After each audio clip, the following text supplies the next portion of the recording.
नमस्कार विद्यार्थी मित्रांनो तसेच पालक, मी doctor Vishal Khadse, Leelamadhav medical guidance centre Nashik. विद्यार्थी मित्रांनो, तुम्ही जर आपला फर्स्ट टाइम व्हिडिओ जर बघत असाल तर चॅनलला सबस्क्राइब करून ठेवा, जेणेकरून जी काही महत्त्वपूर्ण अपडेट असेल ही तुमच्यापर्यंत पोहोचेल। ओके, आणि तुम्हाला जर आमच्या फ्री व्हॉट्सअप ग्रुपमध्ये जर जॉईन व्हायचं असेल तर डिस्क्रिप्शन मध्ये आम्ही लिंक दिलेली आहे, तिथून सुद्धा तुम्ही जॉईन होऊ शकता, जेणेकरून काही जी अपडेट असेल त्याचे जे व्हिडिओ असतील, काही इन्फॉर्मेशन जे असेल एनटी कडून असेल, जसं ऍडमिशन बद्दल असेल, त्या ग्रुपवर आम्ही टाकू। त्यामुळे तुम्ही डिस्क्रिप्शन मध्ये लिंक आहे, तिथे जाऊन तुम्ही जॉईन करून घ्या। ओके, तुमचा जास्त वेळ न घेता आपण महत्त्वाच्या मुद्द्यावर बोलूयात। उद्या म्हणजे 4 तारीख जी उद्या एक्झाम आहे, 2 ते 3 पूर्ण भारत देशामध्ये, पूर्ण महाराष्ट्रामध्ये असेल, अदर स्टेट मध्ये असेल, सर्व जो काही टायमिंग आहे तो 2 ते 5 टायमिंग आहे। आता विद्यार्थी आणि पालक जे आहेत हे एकदम घाबरून गेलेले आहेत की आता कसा पेपर येणार आहे, काय आहे, हे सर्वच विद्यार्थ्यांना म्हणजे हा एक प्रश्न पडतो की हार्ड येणार आहे का, इझी असतो का, काय असतो। जो आपण स्टडी केलेला आहे, जो दिवस रात्र मेहनत केलेली आहे, तर तो जर क्वेश्चन आले तर अति उत्तम होत असतं। आणि काही विद्यार्थी घाबरून गेल्यामुळे काय होतं, आता मॅक्झिमम विद्यार्थ्यांचा प्रश्न असतो, जेव्हा आमच्याकडे काउन्सिलिंगसाठी विद्यार्थी आणि पालक येतात तेव्हा त्यांचा असा प्रश्न असतो की सर, आम्ही खूप चांगला स्टडी केलेला होता, पूर्ण जेव्हा आमचा जो नीटचा जो सिलेबस आहे एनसीईआरटी असेल, आम्ही एकदम 2 ते 3 म्हणजे कमीत कमी 7 ते 8 वेळेस रिव्हिजन सुद्धा आमचं झालेलं होतं, पण आमच्याकडून एक अशी चूक झालेली होती की आम्हाला किती क्वेश्चन सॉल्व्ह करायचे, काय करायचे आणि काय निगेटिव्ह मार्किंग वगैरे हेच बऱ्याचपैकी माहिती नव्हतं। तर आमच्याकडून अशा काही चुका झालेल्या आहेत, बरोबर आहे। तर आता काय चूक होते, निगेटिव्ह मार्किंग म्हणजे काय आणि निगेटिव्ह मार्किंगमुळे काय चुका होत असतात विद्यार्थ्याकडून, हे बघा। यामध्ये काय पहिली चूक काय विद्यार्थी करतो की माझं प्रत्येकाला एकच सजेशन असेल, प्रत्येकाला एकच सांगणार आहे मी की तुम्ही एवढा दिवस रात्र मेहनत करून अभ्यास केलाय, तुमचं हे एक पहिली पायरी आहे, म्हणजे तुमचं एक स्वप्न आहे जे पूर्ण होणार आहे, बरोबर आहे। ही जी कॉम्पिटेटिव्ह एक्झाम आहे ही पूर्ण एकदम इंडियामधून जी आहे ही एनटीए कडून एक्झाम घेतली जाते, जी की डॉक्टर होण्यासाठी घेतली जाते। एक प्रत्येकाने ज्याचं डॉक्टर होण्याचं स्वप्न असतं त्याने एक स्वप्न बघितलं असतं, तर ती स्वप्न ते पूर्ण कसं व्हायचं आणि कसं करायचं हे तुमच्या हातात आहे, बरोबर आहे। तर त्याच्यात जे काही सोच समजकर सर्व गोष्टी म्हणजे निर्णय घेता वेळेस हे करायला पाहिजे। जे तुम्ही मेहनत करता 2 ते 3 वर्ष आणि एक 3 तासामध्ये ती मेहनत तुम्हाला ते तुमचं जे फळ आहे ते फळ तुम्हाला कसं मिळेल याची अपेक्षा करायची आणि त्या पद्धतीने सर्व गोष्टी आपण करायला पाहिजे, बरोबर आहे। तर त्या गोष्टी कशा असतील, जेव्हा सर्वात आधी बायोलॉजी असेल, नंतर तुमचं फिजिक्स असेल, नंतर केमिस्ट्री असेल, बरोबर आहे। आता जो काही पेपर असतो त्या टाईपमध्ये असतो, पण मॅक्झिमम विद्यार्थी काय करतात, जे क्वेश्चन येत नाही त्याला सुद्धा सर्कल करतात। तसे 4 अटेम्प्ट 4 असतील ABCD, ओके, तर त्याला सर्कल करतात। पण जे क्वेश्चन तुम्हाला ज्याचा आन्सर परफेक्ट माहित नसेल, जर त्याला तुम्ही सर्कल करत असाल, त्याचं टिक करत असाल, तर ते काय होणार आहे की ते तुमचं रॉंग होणार आहे। पण त्याने काय नुकसान होणार आहे, विद्यार्थ्यांच्या नुकसान लक्षात येत नाही। त्यांना 4 असे जर आपलं निगेटिव्ह मार्किंग असेल तर त्यांना काय वाटतं की हा ठीक आहे, जर अंदाजा म्हणजे काही तरी अंदाजा टोला द्यायचा, पण तसं होत नाही। कारण की एवढं ऍक्युरेसी जर तुम्हाला असेल तर तुमचं होतो।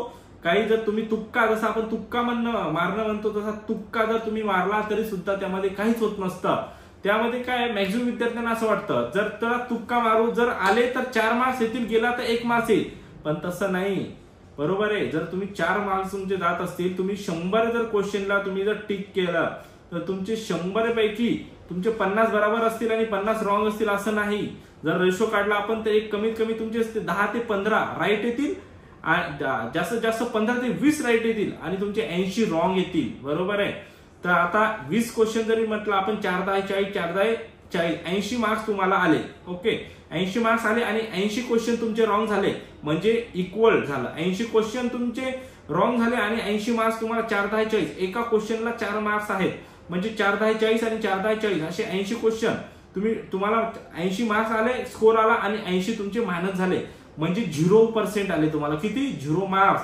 तर एका मार्क्स मुळे काय होईल आणि एका स्कोर मुळे काय होईल, एवढं विद्यार्थ्यांनी पालकांनी लक्षात घ्यायला पाहिजे। जे क्वेश्चन तुम्हाला 110% तुम्हाला अॅक्युरेसी आहे की हा कन्फर्म आहे की या क्वेश्चनचा आन्सर हेच आहे, तरच तिथं तुम्ही सर्कल करून टिक करून राईट करू शकता, ओके।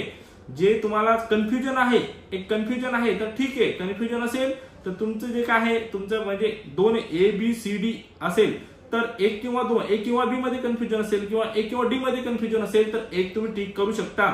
जर तुम्हाला 99% माहित असेल तर ठीक आहे, काहीच क्वेश्चनचं कन्फ्युजन असते, पण हा तुमचा जो काही गैरसमज आहे तो बाहेर काढा की एकच जर आपण निगेटिव्ह मार्किंग केलं आणि काही तुक्का मारला तर आपल्याला चांगला स्कोर पडेल।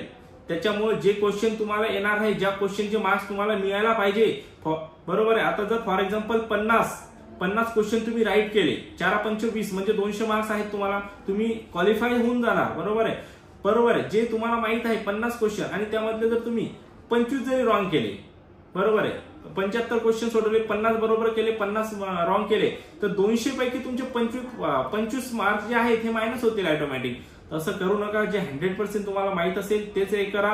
काही तुक्का मारायचा असेल तर तुक्का वगैरे काही मारू नका। जर तुम्हाला सांगितलं मी कन्फ्युजन असेल तर ठीक आहे, तुम्ही टिक करू शकता, जेणेकरून तुमचा जो स्कोर आहे हा डिक्रीज होणार नाही आणि जे तुम्ही स्वप्न बघितलंय ते स्वप्न तुमचं पूर्ण होईल याची कशी हे करा। जर तुम्हीच नाही तर तुमच्या वडिलांनी असेल, तुमच्या घरच्यांनी असेल, तुमच्या आई वडिलांनी असेल हे स्वप्न बघितलेलं आहे की माझा मुलगा माझी मुलगी ही डॉक्टर व्हायला पाहिजे आणि ती कशा प्रकारे होईल, काय जेवढी तुम्ही मेहनत केली 2-2, 3-3 वर्ष जसं तुम्ही स्ट्रगल केलं तेवढाच हातभार हा तुमच्या वडिलांचा आणि तुमच्या घरच्यांचा, तुमच्या सदस्य म्हणजे परिवाराचा सुद्धा तेवढाच हात त्यामध्ये असतो। त्यांनी तुम्हाला कुठं डिस्टर्ब केलेलं नसेल, सर्व वेळ हा तुम्हाला दिलेला असतो, कारण तुमचं स्वप्न आणि त्यांचं स्वप्न हे पूर्ण होतं। 2 वर्ष मेहनत केली असेल, 3 वर्ष केली असेल, कोणी 4-4 वर्ष केली असेल, कोणी फ्रेशर असाल 1 वर्ष अभ्यास केलाय, फक्त सर्व तुमचं या 3 तासामध्ये सर्व तुम्हाला ती मेहनत आणि सर्व डोकं लावून तिथं कशा प्रकारे तुम्हाला पेपर सॉल्व्ह करता येईल ह्या गोष्टी सर्व लक्षात घ्यायला पाहिजे। कारण की काय, तुमची 1 मिस्टेक इज लास्ट मिस्टेक, चुकीला माफी नाही। घाबरून न जाता सर्व माइंड फ्रेशली तुमचा स्टडी करायचा आहे, म्हणजे स्टडी तो आतापर्यंत झाला तसे पेपर सॉल्व्ह करायचा आहे। जाता वेळेस आठवणीने जे ऍडमिट कार्ड आहे, ऍडमिट कार्ड वगैरे तुमचं सोबत घेऊन जाणे, जे काही तुमचा आधार कार्ड प्रूफ आहे, आयडेंटिटी प्रूफ असेल ते सोबत घेऊन जाणं गरजेचं असेल आणि 2 ते 3 फोटो तुमचे काढून ठेवा। एखाद्या वेळेस ठीक आहे तुम्ही जरी फोटो विसरून गेलात तरी काही घाबरू नका, कारण सेंटरवर तिथे फोटो कॉपी अवेलेबल असतात। जे काही एजन्सी एनटीचे जे काही माणसं आहेत ते सुद्धा तुमचं तिथं फोटो पॅप करून कॉपी करून तुम्हाला मदत करतात। पण ऍडमिट कार्ड, आधार कार्ड ह्या गोष्टी सर्व जे काही ओरिजिनल पण आहे आणि जी झेरॉक्स पण आहे सोबत ठेवा, जेणेकरून तुमची वेळेवर धावपळ होणार नाही। ओके, आणि जो काही पेपर आहे तो एकदम शांततेत सोडवा, जेणेकरून तुम्हाला ट्रेस येणार नाही, घाम सुटणार नाही। आणि एक लक्षात ठेवा, जर तुम्ही घाबरून गेले तर जे तुम्हाला येणार आहे ते सुद्धा तुम्हाला येणार नाही। ओके, एवढं लक्षात असू द्या। आणि खरंच तुम्हाला जर हा व्हिडिओ महत्त्वपूर्ण वाटला असेल तर तुमच्या गरजू मित्रांपर्यंत नक्की शेअर करा, जेणेकरून त्यांना या व्हिडिओचा बेनिफिट होईल। आणि जर आतापर्यंत तुम्ही चॅनलला सबस्क्राईब केलं नसेल तर चॅनलला सबस्क्राईब करून ठेवा, जेणेकरून महत्त्वपूर्ण व्हिडिओ आपल्याला भेटतील। आणि हा तुम्हाला मनापासून माझ्याकडून आणि माझ्या सर्व स्टाफ कडून, माझ्या ऑफिस कडून, लीला माधव एज्युकेअर कडून तुम्हाला बेस्ट ऑफ लक, तुमचं स्वप्न हे पूर्ण हो। ओके, थांबूया पण। थँक्यू, धन्यवाद।